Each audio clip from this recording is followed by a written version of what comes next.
दुःख त गर्नै पर्छ यार, पसिना त बगाउनै पर्छ। हातमा ठेला र पैतलाको छाला नउकिन्जेलसम्म मेहनत त गर्नै पर्छ। जिन्दगी जिउँदै गर्दा कठिनाइहरू आउँछन्। समय र परिस्थिति सँगसँगै बाध्यता र आवश्यकताहरू पनि आउँछन्। बेला बेलामा जिन्दगीले रुवाइरहन्छ, दुःख दिइरहन्छ। भनिन्छ नि, आँखाबाट आँसु नबगाएसम्म प्याज त काटिँदैन भने। यो त एउटा जिन्दगी हो।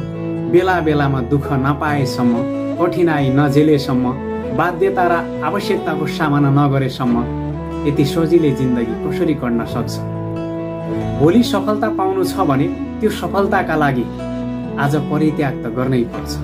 सफलता त्यति सजिलै र कठिनाइ नभोगेसम्म कसैलाई पनि मिलेको छैन। आज पनि इतिहास पल्टाएर हेर्ने हो भने सफल भएका मान्छे अर्थात् सफलता हासिल गरेका मान्छेले कुनै न कुनै बेला खाना नखाएर भोको पेट पनि मेहनत गरेका थिए। घाम असिना पसिना केही पनि नभनेर दुःख गरेका थिए अनि मात्र सफलता हातमा आएको थियो। भनिन्छ नि, गलत पासवर्ड हान्दा मोबाइलको लक त खुल्दैन भने गलत तरिकाले काम गर्न थाल्यो भने सफलताको ढोका कसरी खुल्न सक्छ? गलत तरिकाले काम कसैले पनि गर्नु भएन। सही तरिकाले काम गर्नुहोस्। भोलिका दिनमा, इन फ्युचरमा तपाईको सफलता अवश्य पनि तय हुनेछ। गन्तव्य तपाईको हो।